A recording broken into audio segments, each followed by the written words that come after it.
Mm,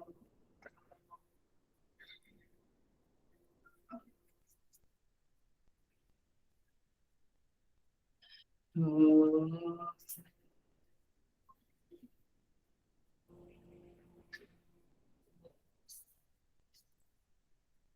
mm.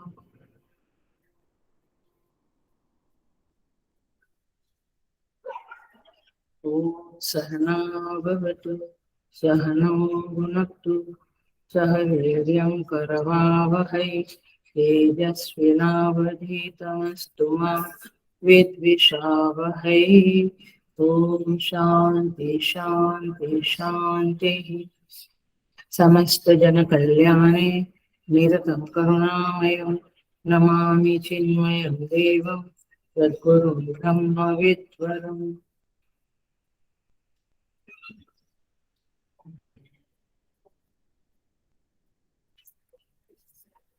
So I welcome you all with great love and great respect in this Taittiriya Upanishad discourses. We will start with Shanti Mantra. आपके mobile में दिया गया है, नहीं तो ग्रंथ में है. ओम शन्नो मित्रः शं वरुणः शन्नो भवत्वर्यमा शन्न इंद्रो बृहस्पतिः शन्नो विष्णुरुक्रमः नमो ब्रह्मणे नमस्ते वायो त्वमेव प्रत्यक्षं ब्रह्मासि त्वामेव प्रत्यक्षं ब्रह्म वदिष्यामि ऋतं वदिष्यामि सत्यं वदिष्यामि तन्मामवतु तद्वक्तारमवतु अवतु माम् अवतु वक्तारम्. ॐ शान्ति शान्ति शान्तिः.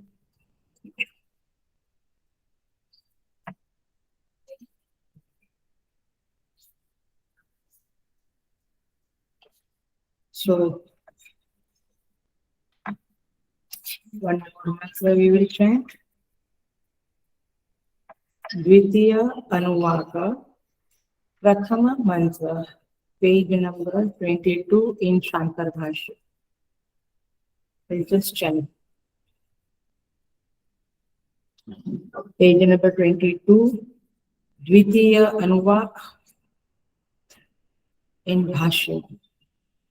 शीक्षां व्याख्यास्यामः वर्णः स्वरः मात्रा बलं कामसन्तानः इत्युक्तः शिक्षाध्यायः.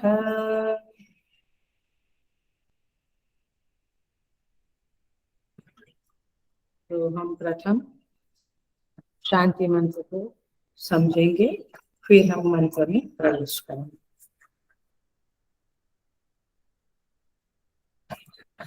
शन्नो मित्र शं वरुणः.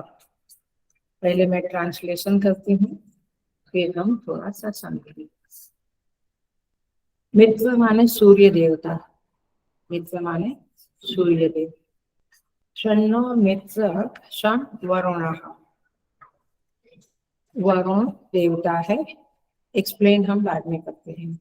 तो सूर्य भगवान और वरुण देवता हमारे प्रति प्रसन्न हुए, हमारे लिए प्रसन्न हुए. शन्नो भवत्वर्यमा शन्नो भवतु आर्यमा. आर्यमा देवता हमारे लिए सुखप्रद हुए. शं माने सुख होना, प्रसन्नता होना, शांति होना. तो शन्नो भवतु आर्यमा. आर्यमा देव हमारे लिए सुखप्रद हुए. शन्न इंद्रो बृहस्पति. इंद्र भगवान और बृहस्पति हमारे लिए शांतिदायक होगी. शन्नो विष्णु उरुक्रमः. यहाँ पे संधि विच्छेद है, जरा ध्यान रखो. शन्नो विष्णु उरुक्रमः. उरुक्रमः. सो विष्णु, भगवान विष्णु हमारे लिए सुखदायक हो। पुरुष क्रम माने जिनका जो स्टेप्स है वो बहुत विस्तृत है, ऐसे विष्णु भगवान हमारे लिए शांतिदायक हो, सुखदायक हो। यहाँ तक देवता को है। अब सगुण ब्रह्म को नमस्कार किया जाता है इस शांति पाठ में। नमो ब्रह्मणे, हे ब्रह्म, आपको मैं नमस्कार करता हूँ। नमस्ते वायु, वायु को मैं नमस्कार करता हूँ, बाद में इसको समझेंगे। त्वमेव प्रत्यक्षं ब्रह्मासि। अब ऋषि कहते हैं, हे वायु देवता, आप स्वयं ब्रह्म हो, आप ब्रह्म स्वरूप हो और आप प्रत्यक्ष हो। त्वामेव प्रत्यक्षं ब्रह्म वदिष्यामि, तुम्ही को मैं प्रत्यक्ष ब्रह्म कहूंगा। किसको? वायु देवता को। वायु देवता, आप प्रत्यक्ष ब्रह्म हो, मैं आपको ही प्रत्यक्ष ब्रह्म कहूंगा। ऋतम वदिष्यामि, देखिए, ऋतम वदिष्यामि माने आपको मैं ऋतम कहूंगा। आप क्या समझते थे? मैं ऋतम बोलूंगा, ऐसा मीनिंग होता है ना वदिष्यामि। यहाँ पे क्या कहते हैं? इसलिए उपनिषद में हर चीज समझनी पड़ेगी। ऋतम वदिष्यामि माने मैं आपको ऋतम कहूंगा। मैं ऋतम बोलूंगा इस तरह से नहीं है, मैं आपको ऋतम कहूंगा। सत्यम वदिष्यामि, मैं आपको सत्य कहूंगा, मैं तुम्हें सत्य कहूंगा। आपको ऋतम कहूंगा, सत्यम कहूंगा। तन्मामवतु, वे आप मेरी रक्षा करें। तद वक्तारम अवतु, वे आचार्य की रक्षा करें। मेरी वक्तारम माने बोलने वाली, बोलने वाले कौन है? आचार्य। वे मेरी रक्षा करें माने तुम मेरी रक्षा करो, और ब्रह्म का निरूपण करने वाले मेरे आचार्य की भी आप रक्षा करो, ऐसा शिष्य कहता है। अवतु माम अवतु वक्तारम, आप मेरी रक्षा करो और वक्ता की रक्षा करो। ओम शांति ही शांति ही शांति। 3 बार शांति क्यों है? आदिभौतिक, आदिदैविक और आध्यात्मिक शांति के लिए कहा जाता है। तीनों प्रकार के ताप की आप शांति करें। तो इस तरह से यहाँ पे ये मंत्र कहते हैं। हम देखते हैं, देखो कैसे एक एक को देखते हैं थोड़ा थोड़ा। तन्नो मित्र, देखो यहाँ पे मूल बात समझ लो कि प्रार्थना शिष्य कर रहा है, गुरु भी नहीं कर रहा है, शिष्य कर रहा है। प्रार्थना शिष्य की ओर से की जा रही है, गुरु नहीं करते हैं, क्योंकि गुरु तो कृतार्थ है, जीव भाव से मुक्त है, इसलिए यहाँ पे शिष्य ही प्रार्थना करते हैं। ध्यान से समझे, जहाँ जीवत्व नहीं है वहां प्रार्थना का कोई मतलब है? जीवत्व ही नहीं तो प्रार्थना क्यों? क्योंकि हम जीव है इसलिए हम प्रार्थना करते हैं, हमें कुछ चाहिए। जीवत्व नहीं तो प्रार्थना नहीं होती है, कोई कारण ही नहीं। भोजन और वस्त्र की महिमा कब है? जब शरीर है, राइट। सुख दुख की महिमा कब है? माने उसकी वैल्यू, सुख दुख का अपना स्थान कब है? जब अंतःकरण है। अंतःकरण नहीं तो सुख दुख है, शरीर नहीं तो भोजन और वस्त्र है, ऐसे जीवत्व नहीं तो प्रार्थना नहीं। तो प्रार्थना कर रहे हैं मतलब हम जीव है, ये बात पक्की करें। सो जीव भाव लुप्त हो गया तो प्रार्थना नहीं है, किंतु शिष्य की ओर से प्रार्थना है क्योंकि वह अभी मुक्त नहीं हुआ है। इसलिए देखिए भगवती क्या कहती है श्रुति, शन्नो मित्रः। मित्र शब्द का अर्थ होता है सूर्य भगवान। मित्राय नमः आता है ना, हम 12 सुबह योगा करते समय सूर्य भगवान। तो कौन सूर्य भगवान माने क्या?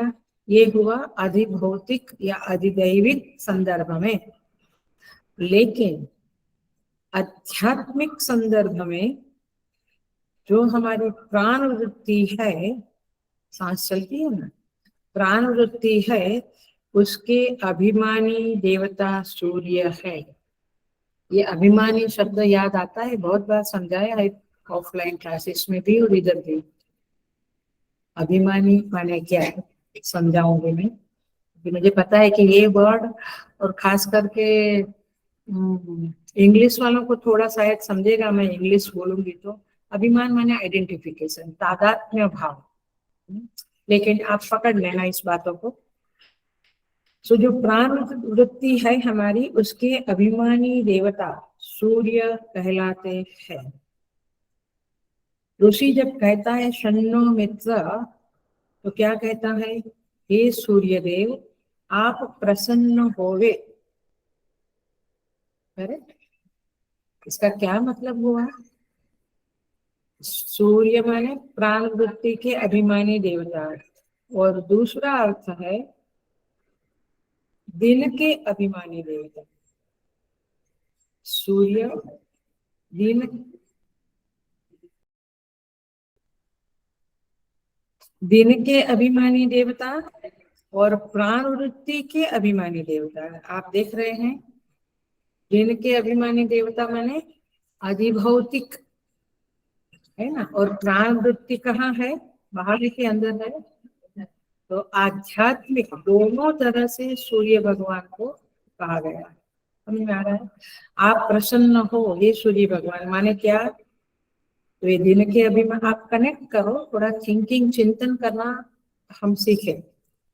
दिन के अभिमानी देवता है और उसको हम कहते हैं कि आप हमसे प्रसन्न हो। क्या मतलब हुआ?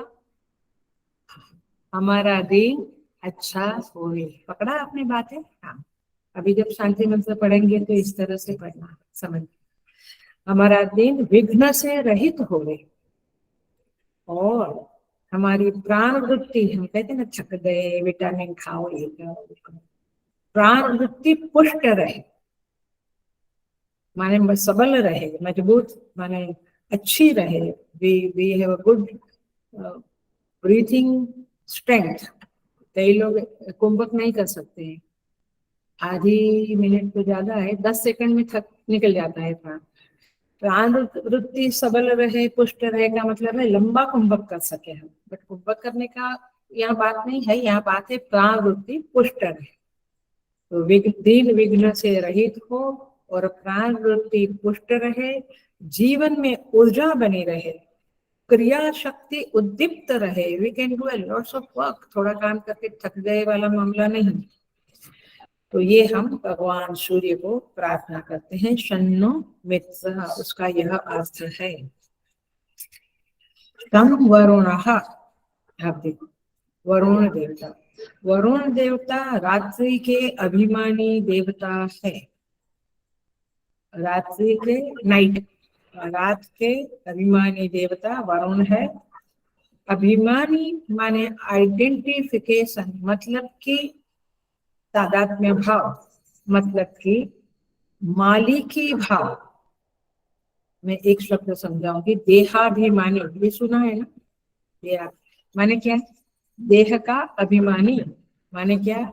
ये देह से मुझे बहुत तादात्म्य है, अपनापन है, मालिकी है, ये मेरा देह है ना, इट बिलोंग्स टू मी, ऐसा है ना। तो इसको देहाभिमानी समझा। तो रात्रि के देवता वरुण है, तो क्या हुआ? रात्रि उसके कंट्रोल में है, सही बात। सो से धनी, धनी किसको कहेंगे? धन वाले को। तो धन माने देहाभिमानी, धनाभिमानी, ऐसे शब्द है। तो वैदिक चिंतन में ऐसा कहा गया है, ध्यान से सुनना और बहुत इंपॉर्टेंट है। हेलो, बिल्कुल समझ लेना। ये बात समझेंगे तो परमेश्वर को अच्छी तरह से समझेंगे। देखना, मैं ये बोल रही हूँ वो ध्यान रखना। ये बात जो अभी मैं समझाने जा रही हूँ वो अच्छे से समझा तो भगवान को अच्छे से समझेंगे आप। सुनिए, वैदिक चिंतन ये कहता है कि जो अभिमानी नहीं है तो फिर वह चीज टिक नहीं सकती, सस्टेन नहीं कर सकती है। जैसे देहाभिमानी नहीं है तो देह पिंड जो है हमारा वो टिकता नहीं है। समझ में आया? देहाभिमानी कौन है? मैं हूँ, मैं जीव मैं हूँ, तो मैं हूँ, मैं नहीं हूँ तो मेरा पिंड टिकेगा, देह टिकेगा? आई बात समझ में? देहाभिमानी जैसे होता है मैं, वैसे यहाँ पे रात्रि का अभिमानी। देह भी तो जड़ ही है, या याद रखना, देह जड़ है, जड़ है ना। वो तो चेतन है, इसलिए वो चेतन बन गया है, चेतन सा लगता है, but otherwise it is a जड़। देखो जैसे घर, वो भी जड़ है, वृक्ष जड़ है, दिन रात ये जड़ चीज है, लेकिन उसके अभिमानी देवता की वजह से उसके अंदर वो तत्व आता है, वो चैतन्य आता है। घर का अभिमानी, गृहाभिमानी है, ये मेरा घर है। और कोर्ट में केस जाता है, वो भाई कहता है ये मेरा, वो भाई कहता है ये मेरा। तो घर का अभिमानी कोई नहीं है। मैं नेगेटिव वे में समझाती हूँ। तो कितने दिन घर रहेगा? माने घर का मालिक कोई नहीं है, उससे तादात्म्य करने वाला, अपनापन करने वाला, आइडेंटिफिकेशन करने वाला कोई नहीं है, तो कितना दिन रहेगा?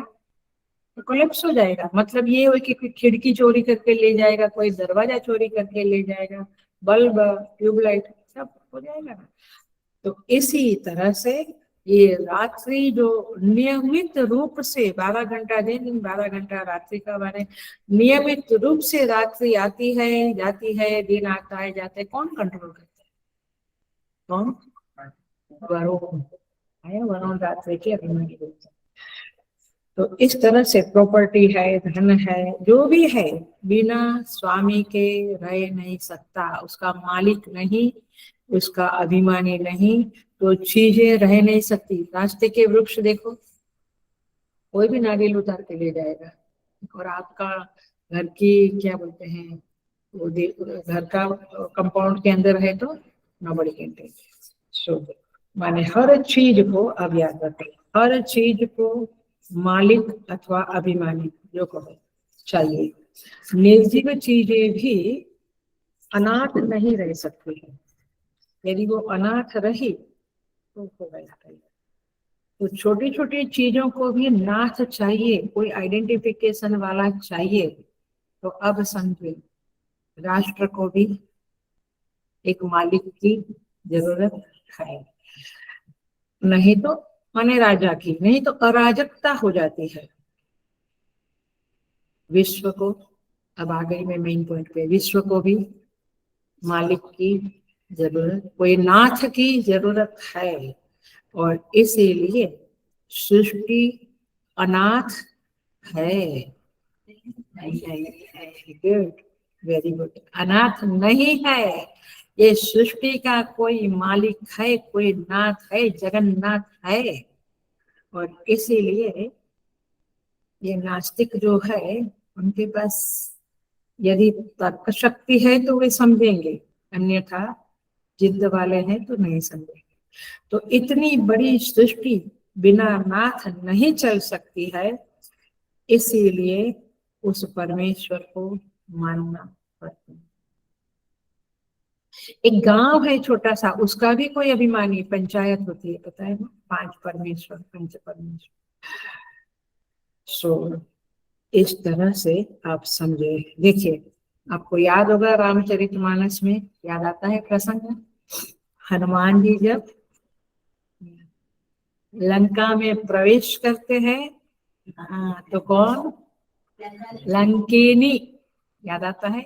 लंकेनी उनको रोकती है क्योंकि वो उस नगर की स्वामिनी है क्या है?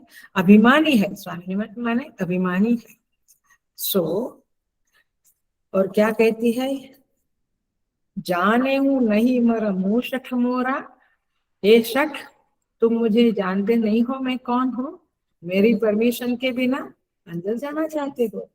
मोर आहार जहां लगे चोरा, आप सुन लो, वो हनुमान जी को कहती है मोर आहार जहां लगे चोरा, कोई भी चोर मेरे गांव में मेरे शहर में प्रवेश करता है, आहार आहार माने खाना, वो मेरा आहार बन जाता है। हनुमान जी को कहते हैं, इसका मतलब क्या हुआ, ये बातें हम कनेक्ट करें तो ये अभिमानी तो समझेगा। सो इस तरह से यह जगत का जो अभिमानी है उसे ईश्वर या विराट पुरुष कहते हैं।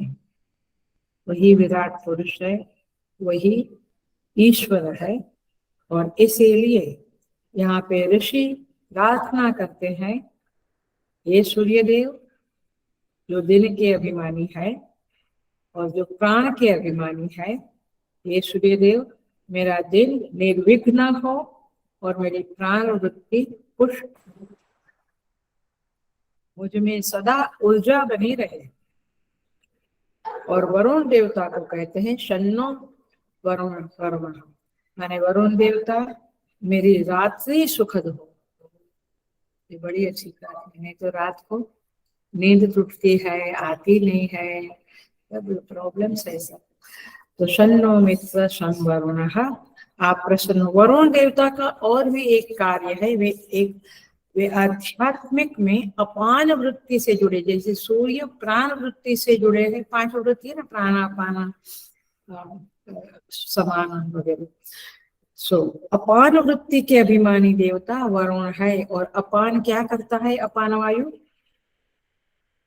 You must know this.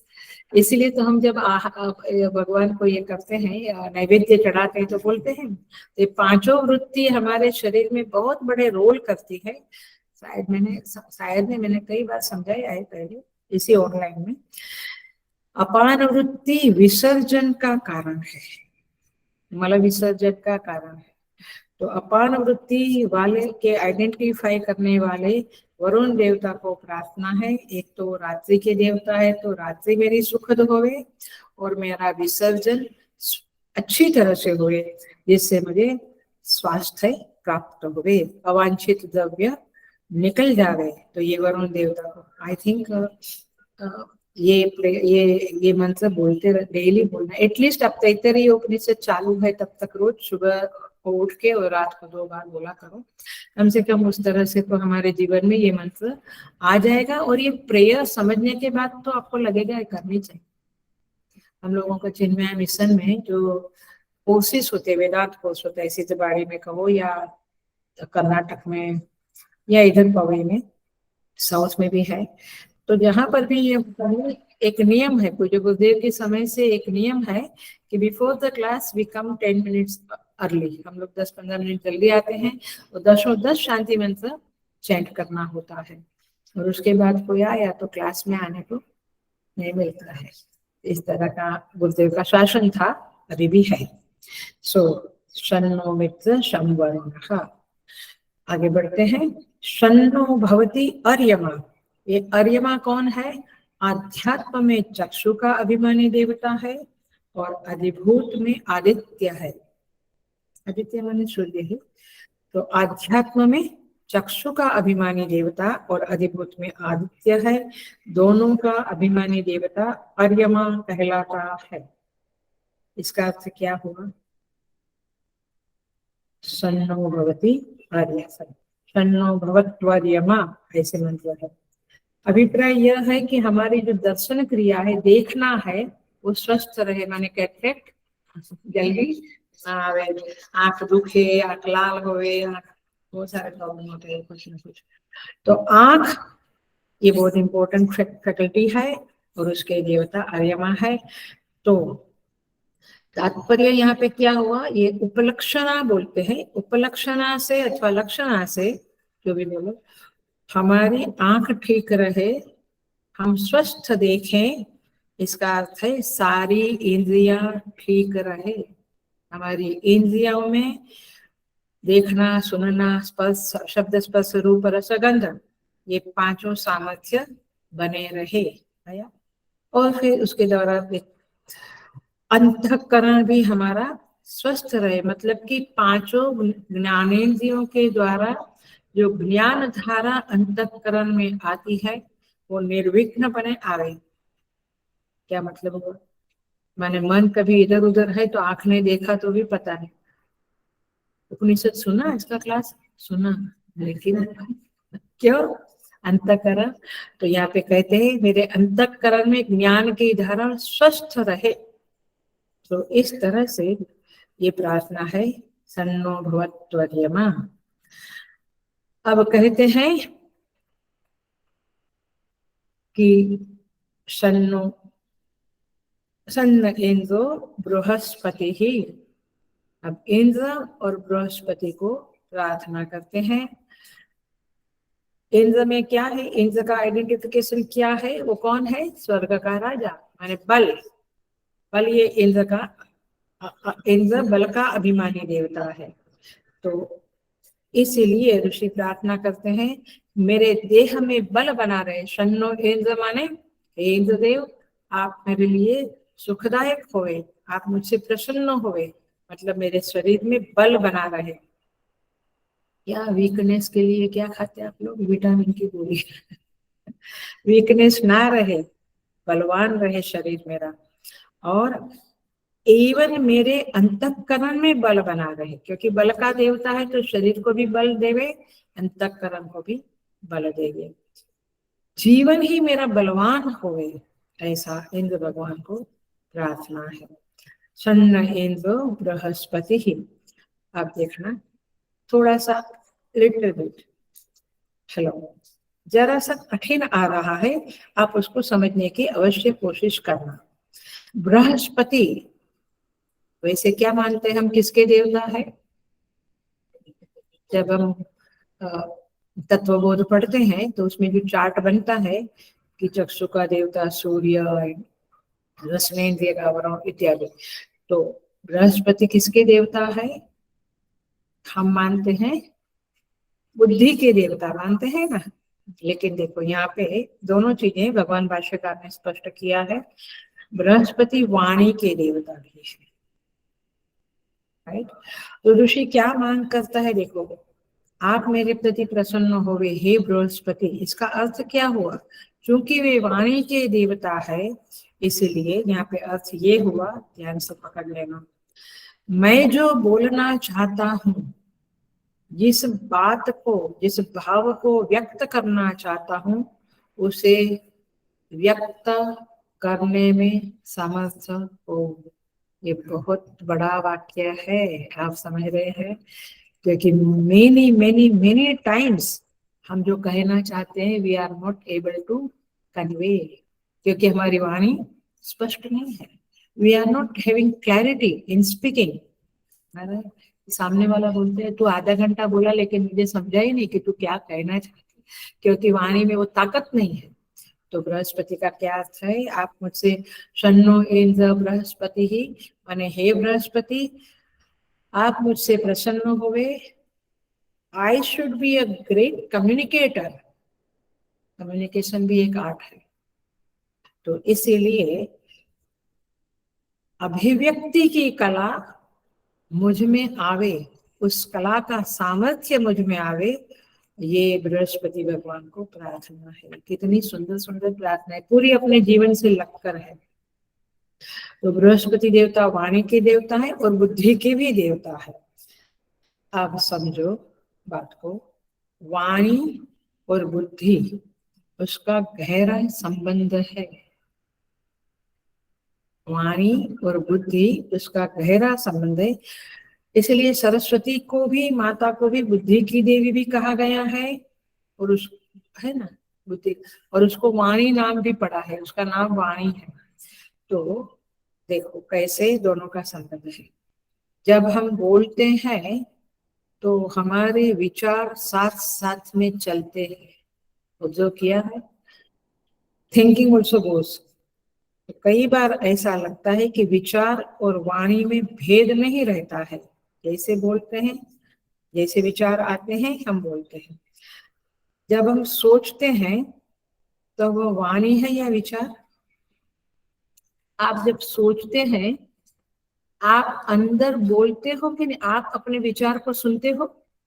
Yes, yes. तो वो वाणी है कि विचार है? दोनों है। वाणी भी है और विचार है, क्योंकि विचार, अब मैं आगे बोलती हूँ, जरा समझ लेना।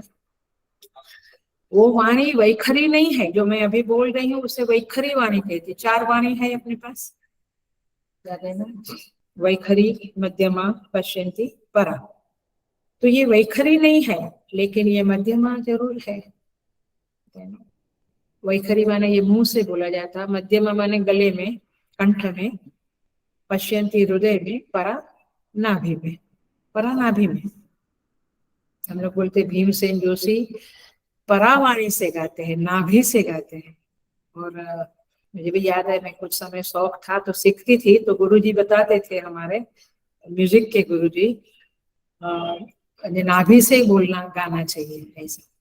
जिसको समझता है उसको समझता है कि सिंगर की जो गायकी की जो कंसर्ट होती है, वहां पे वो समझ जाते हैं कि ये सिंगर कैसे गाता है। एनीवे, सो तात्पर्य यह है कि विचार जो है, थिंकिंग जो है, वो बिना भाषा के, बिना वाणी के हो नहीं सकता। अभी ऑफलाइन नहीं है, नहीं तो मैं कहती थी कि आप अपना ऑब्जर्व करो, तो देखो आपको समझेगा कि when you are thinking you are speaking also inside. वाणी चलती है आपकी। इसीलिए पशु में वाणी है, हल्का सा कैंडो कैंडो कुछ तो करते हैं, वाणी नहीं है। क्यों? विचार नहीं है।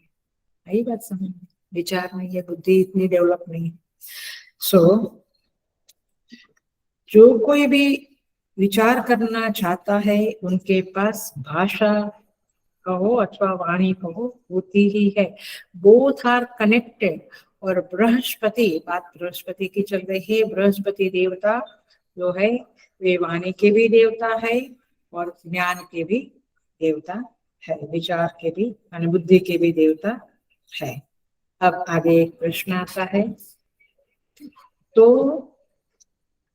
विचार को, चिंतन को तो वाणी है, ये बात पक्की हो गई, लेकिन भावना को वाणी है? भावना को वाणी है? वाणी माने भाषा, भाषा है। विचार तो आप मलयाली है तो मलयाली में सोचो, आप कन्नड़ा है तो कन्नड़ा में सोचो, मैं गुजराती हूँ तो गुजराती में सोचो, लेकिन कुछ भाषा तो है ना। तो भावना को भाषा है। आप रोते हो, किस भाषा में रोते हो? आप डरते हो, डर एक, भय एक भावना है। आप जर्मनी में भयभीत होते हो या फ्रेंच भाषा में, किस भाषा में भयभीत होते हो? किस भाषा में आप हंसते हो? लाफ्टर क्लब में सब टाइप के लोग आते हैं, सब भाषा वाले आते हैं, लेकिन हंसने की कोई भाषा है? तो भावना की कोई भाषा नहीं है। तो इसीलिए यहाँ पे ये बृहस्पति देवता का बड़ा ही रोल है कि वे चिंतन के और वाणी के देवता है। तो बृहस्पति देव को दोनों भाषाओं का, दोनों का देवता माना गया है, वाणी का और विचार का, क्योंकि दोनों जुड़े हुए हैं, उसमें अभेद है। जैसे हम थिंकिंग शुरू करते हैं, वो वाणी शुरू होती है। सो ऋषि प्रार्थना करता है, क्या प्रार्थना करता है? मेरी वाणी समर्थ हो और मेरे विचार में पूरी सामर्थ्य प्रकट हो, my thinking should be very clear. So इस तरह से ऋषि ने, देखो ये चार, मित्र, वरुण, अर्यमा, इंद्र एंड बृहस्पति, ये पांच देवता को प्रार्थना करके ऋषि ने क्या किया? जो चाहिए वो मांग लिया है ना, मांगा ना। ये हो, मेरी वाणी ऐसी हो, मेरे पास बल हो, मेरी इंद्रियां स्वस्थ हो, मेरा विसर्जन ठीक हो। देखो, एवरीथिंग मांग ली पूरे शरीर की और आजू बाजू की। तो वास्तव में मुझे क्या चाहिए? आप ऋषि का ये शांति मंत्र विचार करेंगे, समझेंगे तो लगेगा कि व्हाट अ ब्यूटीफुल प्रेयर। हम कैसे क्या क्या प्रेयर करते रहते हैं। इन्होंने पूरा सब कुछ मांग लिया, सब कुछ, पूरी पर्सनालिटी की हर चीज मांग ली। व्हाट अ ब्यूटीफुली और what a thinking in his prayer. तो इस तरह से क्या चाहिए और क्या चाहिए हमें, देखो मैं क्या बोलती हूँ, जिसे हम महत्व देते हैं वही हम चाहते हैं। वेर आई गिव इम्पोर्टेंस, उसी को मैं चाहता हूँ। अच्छा, जिसको मैं चाहता हूँ इसका मतलब है कि वो मेरे लिए मूल्यवान चीज है। तो ऋषि ने तो बहुत अच्छी तरह से सारी चीजें मांग ली। हम लोग कैसे मांगते हैं, कभी कुछ, कभी क्या, कभी क्या। तो मांगने में भी स्पष्टता होवे, तो ये मंत्र बहुत पावरफुल है और इसीलिए यहाँ पे ऋषि का ये मंत्र है। अब देखो, पूज्य गुरुदेव के बारे में कहते हैं, एक इंसिडेंट है उनका। वे कहते हैं कि कोई पूछा गुरुदेव से कि you are running a big projects, what are the resources for you, आपके पास रिसोर्सेज क्या है। गुरुदेव ने कहा, I have a large property. आप साधु है, सन्यासी, आपको लार्ज प्रॉपर्टी है। बोले, माई प्रॉपर्टी इज माई टंग। एक 1.25 इंच की जो जीभ है वही मेरी प्रॉपर्टी है और मेरा रिसोर्स है। इतना सब बड़े बड़े संस्थाएं खड़ी करने का ये रिसोर्स है। तो वो रिसोर्स तो भगवान ने सबको दिया है, बट उसका उपयोग कैसे करना, ये बृहस्पति देव का। ओरिजिनल तो सबके पास जीभ है, लेकिन जीभ का कैसे उपयोग करना, ये कौन देता है बुद्धि, बृहस्पति देवता। और उस वाणी को भी कंट्रोल करने वाले बृहस्पति देवता है। और इसीलिए आई रियली फील पेन कि हम अपने बच्चों को ये 10 शांति मंत्र, ये तो एक ही शांति मंत्र है, बट टोटली 10 शांति मंत्र बहुत ही पावरफुल है, जो सारे आश्रमों में, हमारे देश में, हरिद्वार, उत्तरकाशी, सब बड़े बड़े आश्रमों में, सारे देश में ये 10 शांति मंत्र बिफोर द पाठ, बिफोर द प्रवचन बोला जाता है। आपको याद होगा, सुना भी होगा।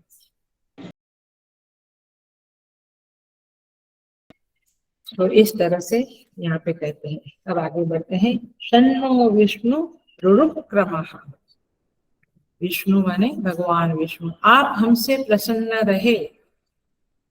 वेदों में विष्णु भगवान को चरणों के देवता, फुट या फिट के देवता माना गया है। पादयोः विष्णु, प्रदोष पूजा में भी ये पाठ आता है, रुद्र स्तुति में भी आता है और विराट पुरुष के संदर्भ में भी आता है। तो पादयोः विष्णु, विष्णु पाद, पाद में विष्णु देवता रहते हैं, ऐसा माना जाता है। उरुक्रमः, उरुक्रमः माने जिसका विस्तार है, माने जिसका विस्तार है, माने चरण से आप क्या करते हो, पैर से आप क्या करते हो, चलते हो, तो आप विस्तार करते हो ना। तो यहाँ पे देखो कैसे अर्थ होते हैं, ऋषियों का क्या थिंकिंग है। कहते हैं विष्णु भगवान से, शन्नो विष्णु, आप मुझसे प्रसन्न रहे। अंतर्भाव क्या है, मैं कुपमंडुक ना बनूं, माने आई शुड नॉट बी, माने मेरा विस्तार होवे, मैं ऐसा एकदम कुएं के मेंढक के जैसा ना बनूं। ये ऋषि बड़ा महत्वाकांक्षी दिखता है और कहता है कि सन्नो विष्णु, माने मैं बहुत दुनिया को देखूं, मैं बहुत गतिमान रहूं, मैं सब कुछ जानूं, सब कुछ देखूं, सब जगह जाऊं, माने जिसकी गति विस्तृत है उसे उरुक्रम कहते हैं। और इसीलिए लोगों की पाद पूजा, महात्माओं की पाद पूजा करते हैं। तो माने किसकी पूजा करते हैं आप, विष्णु की। कभी सोचा था, गुरुदेव की पाद पूजा करते हैं या अभी पादुका पूजन करते हैं, तो किसकी पूजा करते हैं, भगवान विष्णु की पूजा करते हैं। तो चरणों में विष्णु का निवास है और इसलिए चरणों के अभिमानी देवता विष्णु है।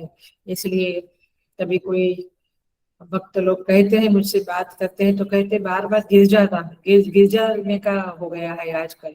मैं बोला विष्णु सहस्त्र नाम पढ़ो, समझ में आता है ये कनेक्शन सारे। सो यहाँ तक की प्रार्थना तो देवताओं की प्रार्थना हो गई, देवताओं के प्रति प्रार्थना हो गई।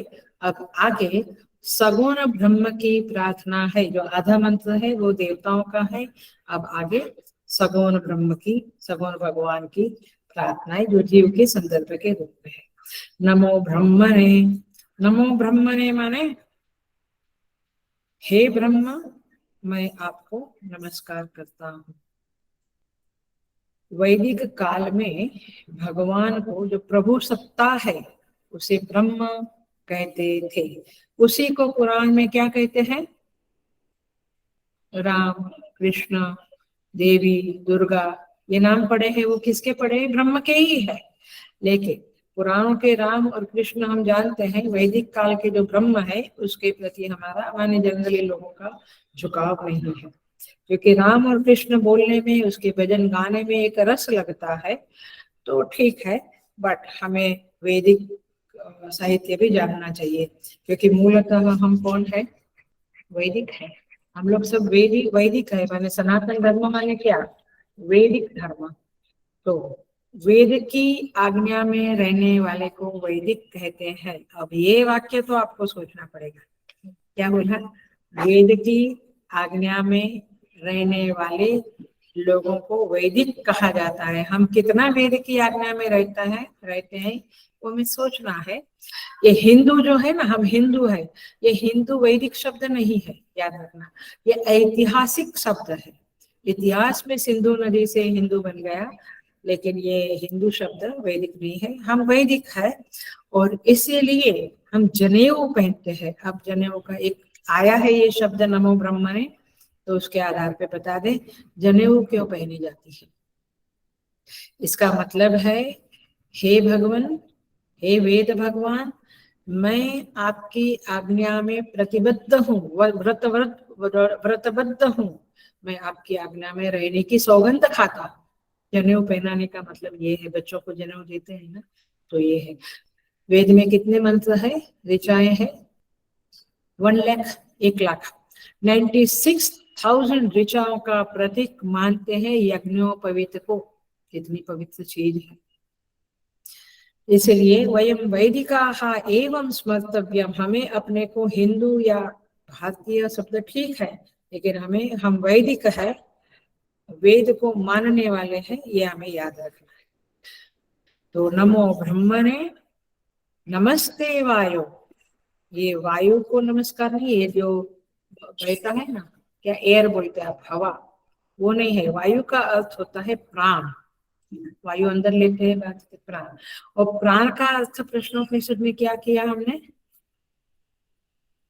पहला ही था ना, प्राण। क्या किया अर्थ? हिरण्यगर्भ। याद आता है? प्रजापति है ना, प्रजापति पहले में ही था।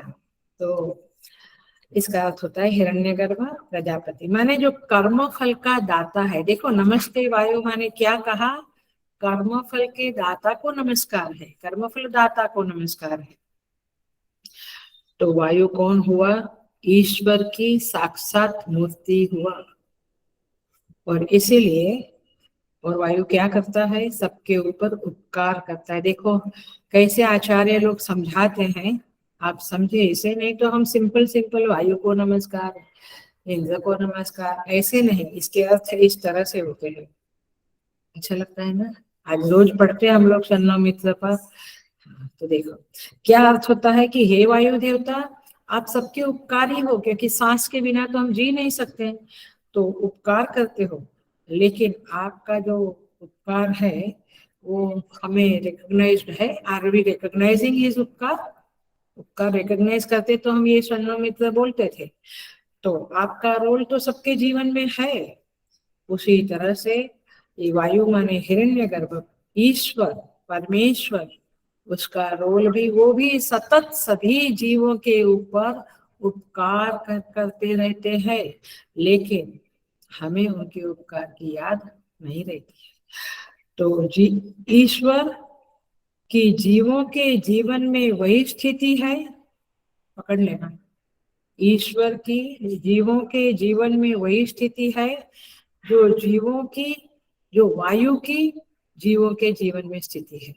माने वायु माने प्राण। ये तो वायु की क्या स्थिति? एक क्षण के लिए भी वो गया तो हम गए। तो ईश्वर की भी वही स्थिति है हमारे जीवन में। तो आप कौन हो? नमस्ते वायु माने परमेश्वर को भी नमस्कार है और वायु देवता को भी नमस्कार है। तो ध्यान से सुने इस बातों को और समझे और आगे बढ़ते हैं हम। देखो, नमो ब्रह्मणे नमस्ते वायो। अब ये ऋषि उस ब्रह्म को नमस्कार करता है। ब्रह्म माने वेद भी होता है, गीता में वेद भी कहा है। वो उस वेद देवता को भी नमस्कार करता है, सगुण ब्रह्म को भी नमस्कार करता है और वायु माने हिरण्यगर्भ को भी नमस्कार करता है। उस समय में वैदिक काल में मूर्ति पूजा नहीं थी। मूर्ति पूजा द्वापर श्री कृष्ण के बाद ही आई। अच्छा, त्रेता में भी थी, राम जी के समय में भी ये लोग नदी किनारे बनाते थे, बट वैदिक काल में नहीं थी। तो प्रभु की साक्षात मूर्ति क्या होगी फिर? तो वायु देवता, पृथ्वी देवता, सूर्य देवता, ऐसे प्रकृति के तत्वों को ही वे लोग ईश्वर मान के पूजते थे। तो यहाँ पे क्या कहते हैं? त्वमेव प्रत्यक्षं ब्रह्मासि। अब कहते हैं हे वायु, हे ब्रह्म, आप ही प्रत्यक्ष ब्रह्म हो, इसलिए मैं तुम्हें ब्रह्म ही कहूंगा, वायु नहीं कहूंगा। नमस्ते वायु बोल के क्या बोलता है? त्वमेव प्रत्यक्षम ब्रह्म। हे वायु, वायुदेव आप ही प्रत्यक्ष ब्रह्म हो। आप मंदिर में जाते हो अथवा अभी बैठे हो तो आप क्या बोलेंगे? हे कृष्ण की मूर्ति, मैं आपको नमस्कार करता हूँ। ऐसे बोलते हो क्या? क्या बोलते हो? हे श्री कृष्ण भगवान, मैं आपको नमस्कार। तो मूर्ति है, लेकिन आप किसको नमस्कार करते हो? कृष्ण को ही।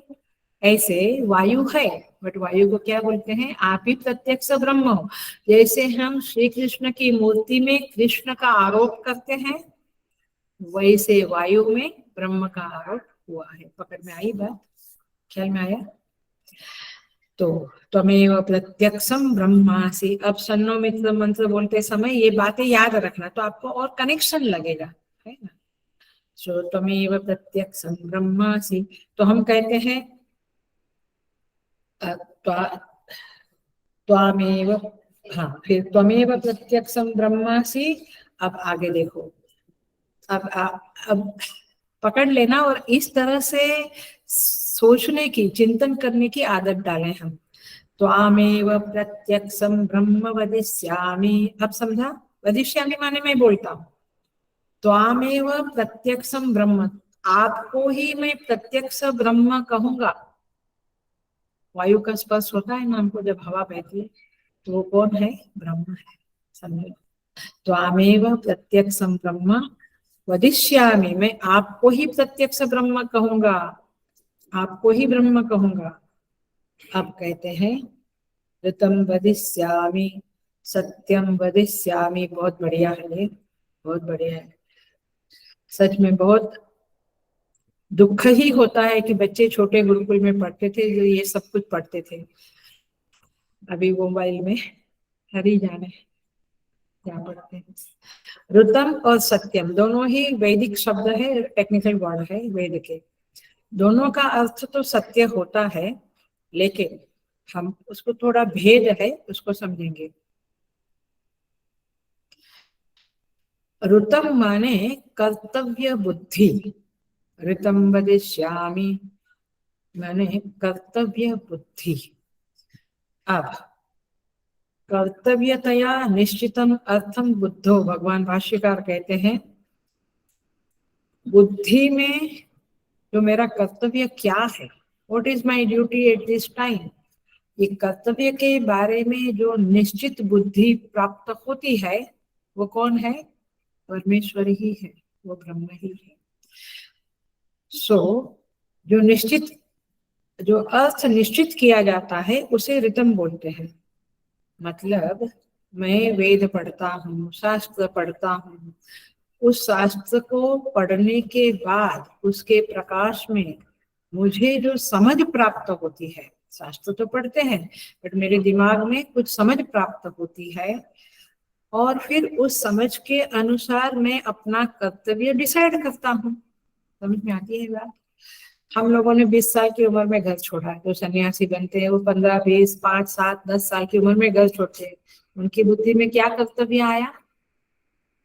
ईश्वर प्राप्ति यही मेरा लक्ष्य है, that is my duty, that is my परम लक्ष्य।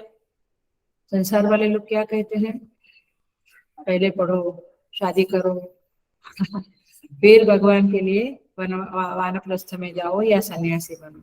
लेकिन उसकी बुद्धि में क्या आया, मुझे बस परमेश्वर प्राप्ति करनी और कुछ नहीं चाहिए।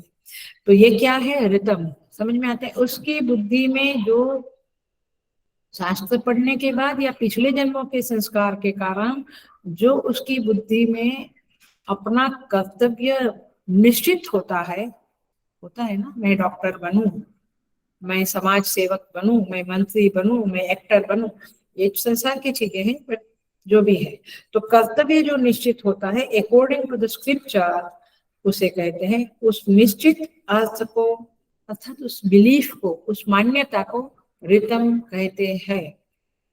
तो शंकराचार्य जी महाराज कहते हैं यथा शास्त्रम, ये अंडरलाइन करना भाष्य में है, यथा शास्त्रम यथा कर्तव्यम बुद्धौ सुपरिनिश्चितम अर्थम। शास्त्र के मुताबिक जो कर्तव्य मेरी बुद्धि में निश्चित होता है, इसे रितम कहते हैं। तात्पर्य क्या हुआ, रितम वदिष्यामि माने उस बुद्धि को, उस समझ को मैं परमेश्वर मानता हूं। आपको मैं रितम कहता हूं, आपको मैं रितम करके बुलाता हूं। हे प्रभु जैसे बोलते हैं, प्रभु क्या बोलते हैं, प्रभु माने क्या, मालिक, स्वामी, हे प्रभु। तो जैसे स्वामी की समझ है हमारे अंदर कि ही इज द बॉस, वैसे रितम, आप रितम हो। रितम माने मेरी बुद्धि में मेरा कर्तव्य क्या है, इस बात की जो समझ है उसी को रितम कहते हैं। तो जैसे लक्ष्य मेरे प्रभु है तो वो रितम है। किसी का लक्ष्य ऐसा है मैं धर्म का पालन करूंगा, तो ये क्या हुआ, रितम, ये निश्चित हो गया कि जीवन में मैं धर्म का पालन करूं। तो ये आपकी क्या हो गई, शास्त्र के मुताबिक समझ प्राप्त हो गई। तो वो समझ को क्या बोला, रितम, मैं आपको रितम कहूंगा क्योंकि मेरे अंदर ये निश्चित अर्थ हो गया है। तो यथा शास्त्र ये बहुत मूल्यवान चीज है, क्योंकि हमारा जीवन क्या है, हमारा जीवन जो गाइडेड होता है वो किससे होता है, I am living my life with my notions, am I right. Notions शब्द समझता है, मेरा जो समझ है, मेरी जो मान्यता है, मेरी जो बिलीफ है, उसके मुताबिक मैं जीता हूँ। तो आप कौन हो, मेरे जीवन को गाइड करने वाले, मेरी समझ को गाइड करने वाले आप हो, और वो समझ भी आप हो। वो मान्यता को ही रुतम कहते हैं। मैं आपको रुतम वदिष्यामि, मैं आपको रुतम करके बुलाऊंगा। देखो, मान्यता अगर शास्त्र सम्मत है तो ही उसे रुतम कहेंगे। शास्त्र सम्मत मैं चोर बनूंगा तो रुतम नहीं है। शास्त्र सम्मत मान्यता को ही रुतम कहते हैं। मैं भक्त बनूंगा, मैं सन्यासी बनूंगा, मैं समाज की सेवा करने वाला बनूंगा, शास्त्र में जो कहा है उसके मुताबिक, तो वो है रुतम वदिष्यामि। तो आप ही मेरे रुतम हो, आप ही मेरी मान्यता को गाइड करने वाले हो, और आप ही मान्यता। तो इस तरह से रुतम वदिष्यामि। क्यों, क्योंकि आप उपद्रष्टानुमंता च भर्ता भोक्ता महेश्वर। उपद्रष्टा, हृदय में बैठकर देखने वाला, आप ही मेरे हृदय में बैठकर मेरी बुद्धि को घुमाने वाला हो। मेरी बुद्धि को कौन प्रेरित, गायत्री मंत्र क्यों बोलते, धियो यो न प्रचोदयात, क्यों बोलते हैं, क्योंकि ये सूर्यदेव आप मेरी बुद्धि को प्रेरित करो। तो परमेश्वर अपने हृदय में बैठकर हमारी बुद्धि को प्रेरित करते हैं, इसीलिए आप ही ऋतम हो। ऋतम वदिष्यामि, सत्यम वदिष्यामि। ये सत्य क्या है, तो यहाँ पे भाष्यकार कहते हैं, सत्य का अर्थ कहते हैं आचरित सत्य। देखिए, भगवान भाष्यकार के सारे अर्थ है, आप भाष्य भी साथ में पढ़ते जाना। आचरित सत्य माने क्या है, एक तो शास्त्र ने हमको सही बताया, क्या सही है, क्या राइट है, क्या रॉन्ग है बताया। तो वो शास्त्र का शासन को ऋतम कहेंगे, लेकिन सत्यम किसको कहेंगे? हमारे जो परंपरा से, हमारे पूर्वजों ने, हमारे महात्माओं ने, संतों ने जो शास्त्र को समझ के पालन किया है, जीवन में उसका पालन किया है, उसे सत्यम कहेंगे। आया ख्याल? आचरित सत्य, एक शास्त्र का अनुशासन हमारे अंदर चलता है, और दूसरा, हाँ ये मौन पालते थे वंस वीक, ये वंस वीक उपवास करते थे बड़े बड़े महात्मा लोग, तो हम उनका देख के करते हैं ना, उसे सत्यम कहेंगे। समझ में है? सत्यम, तो ये सत्यम है क्योंकि ये सही है, इसलिए उन लोगों ने उसका पालन किया। सत्य माने मौन रहना, कुछ समय उपवास करना, ये सब सत्यम है। सत्यम माने ये बदल नहीं होता है। कल उठ के कोई बोल नहीं देंगे कि दिन में 10-12 बार तो खाना ही चाहिए, ये सत्यम नहीं है। फास्टिंग करना ही वेदों में बताया है, तो सत्यम है। तो महात्माओं ने उसका पालन किया, तो सत्यम वदिष्य, तो सत्यम वदिष्य में माने वो सत्य ही है, उसमें कहीं झूठ नहीं है।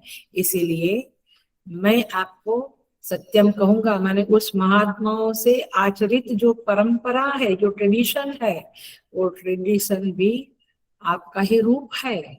आजकल क्या कहते हैं? आई डोंट बिलीव इन, ये ओल्ड लोगों ने जो कहा है आई डोंट, तो खड्डे में पड़ेगा फिर, और क्या होगा? तो समझ में आया? सत्य माने जो बड़े लोगों ने आचरण किया है, तो शिष्ट पुरुषों द्वारा आचरित की गई परंपरा को सत्य कहते हैं, मर्यादाओं को सत्य कहते हैं। इसलिए हमारे यहाँ कुल मर्यादा वगैरह होता है। क्यों? क्योंकि वह सुंदर परिणाम को देने वाली परंपरा है और परम हितकारी परंपरा है। इसलिए आपको मैं, और वो सत्य है, वो कभी मिटने वाली नहीं है चीजें। सत्यम, इसलिए सत्यम वदिष्यामि, मैं आपको सत्य कहूंगा, मैं आपको ऋतम कहूंगा, और ऋतम के और सत्य के रूप में मैं आपको नमस्कार करता हूँ। इस तरह से प्रार्थना करते हैं। आगे कहते हैं, तन्मामवतु तद्वक्तारमवतु, तन्माम अवतु, संधि अलग होती है, तन्माम अवतु, वह मेरी रक्षा करे। कौन? वे परमेश्वर मेरी रक्षा करे। अवतु वक्तारम, वे मेरे गुरु की, मेरे आचार्य की भी रक्षा करें। अवतु माम अवतु वक्तारम 2 बार बोला गया है क्योंकि एंडिंग है। ओम शांति ही शांति ही शांति, ये प्रार्थना विद्यार्थी द्वारा, शिष्य द्वारा की गई है। और 3 बार शांति का मतलब है अधिभौतिक, अधिदैविक, आध्यात्मिक। अधिदैविक माने ये जो बारिश, धूप वगैरह। अधिभौतिक माने आसपास से जो जो माइक लगाते हैं, या क्या बोलते हैं, ये जो भी आसपास के पड़ोसी लोग हैं, जहाँ से माने आसपास हमारे रहने वाले जो जीव जंतु है, मनुष्य है, उनके द्वारा जो हमें दुख मिलता है वो ना मिले, उसकी शांति होवे। और आध्यात्मिक माने हमें जो बीमारियां आती है, शरीर मन जो बीमार हो जाते हैं, मन भी बीमार होता है, तो भगवान को कहता है ऋषि शांति, तो हमारा मन और शरीर भी स्वस्थ रहे, हमारे आसपास सब कुछ अच्छा रहे, और देवता की कृपा रहे, देवता क्रुद्ध न होवे, कुपित ना होवे, ये प्रार्थना यहाँ पे की गई है। तो हम आगे बढ़ेंगे। अभी यहाँ पे कहते हैं, आगे का मंत्र ही देखते हैं हम। अनुवाक, सेकंड अनुवाक है। अनुवाक मैंने अध्याय, चैप्टर।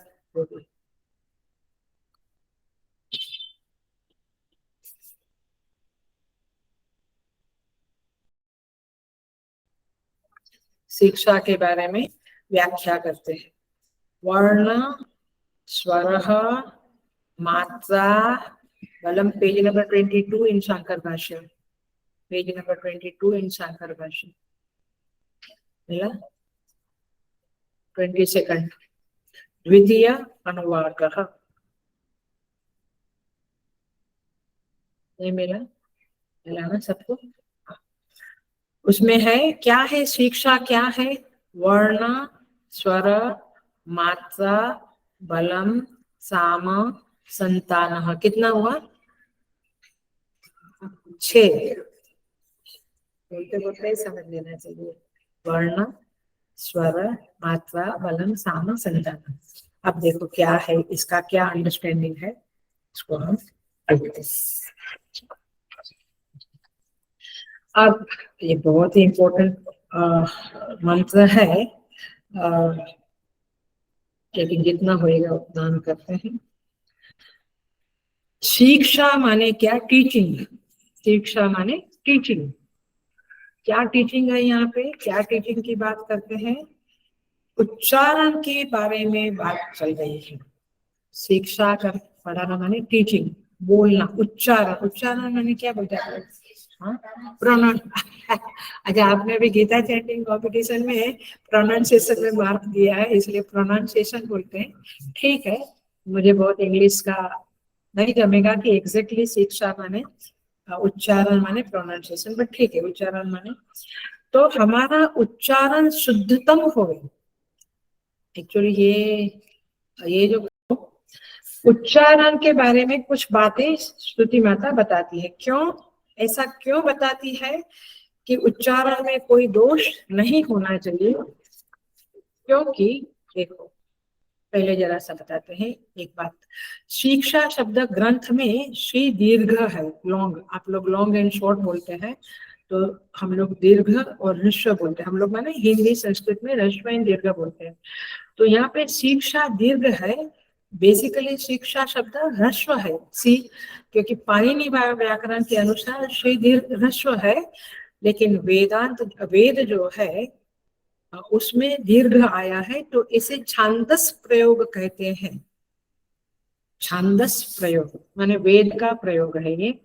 पाणिनि के अनुसार ह्रस्व आता है, किंतु वेद जो है, वेद भगवान जो है, वे पाणिनि के शासन में नहीं आते हैं। Are you getting the meaning?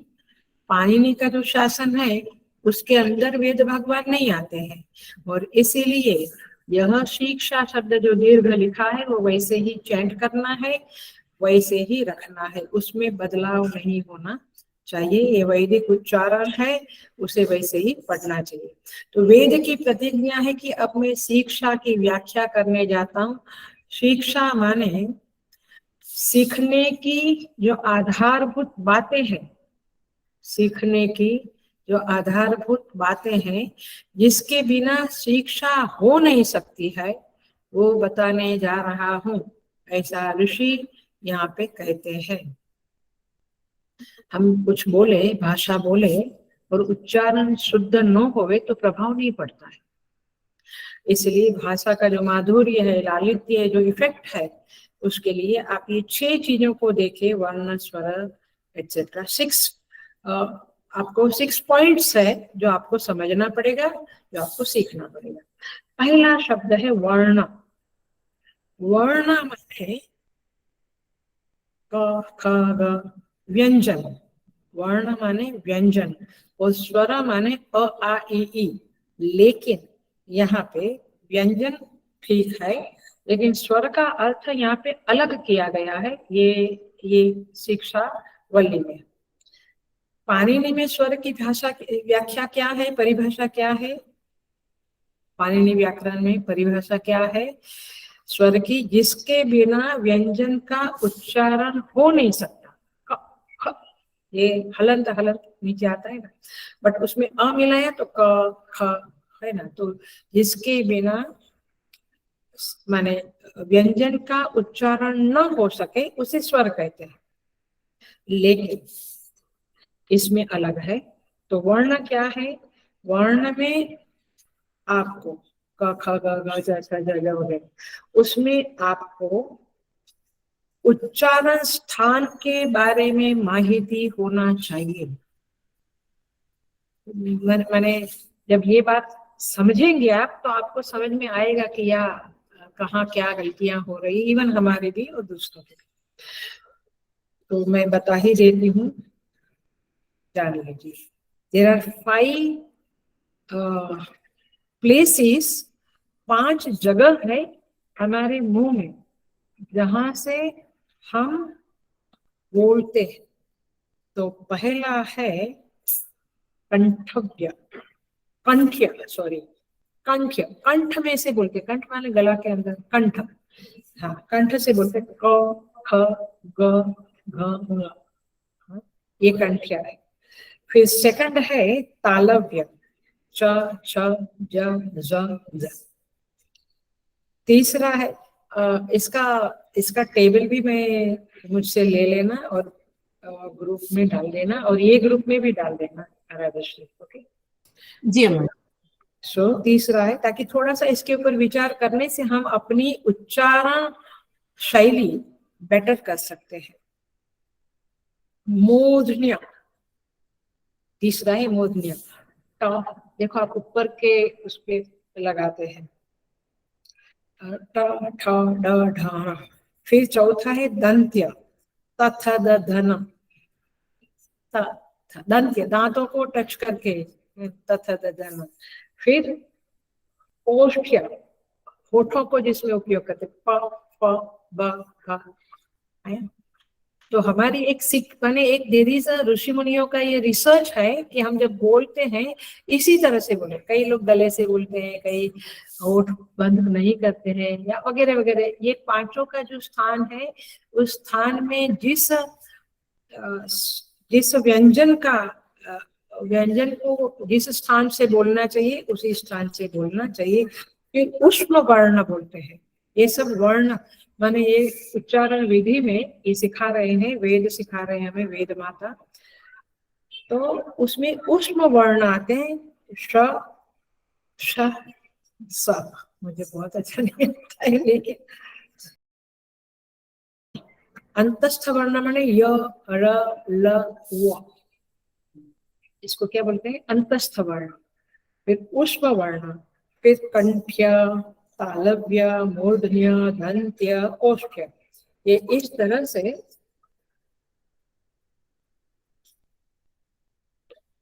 बोलने के माने ये बोलने का उच्चारण का कौशल्य है, और ये हमें फॉलो करना चाहिए। सो अब क्या कहते हैं? स्वर। देखो वेद के उच्चारण में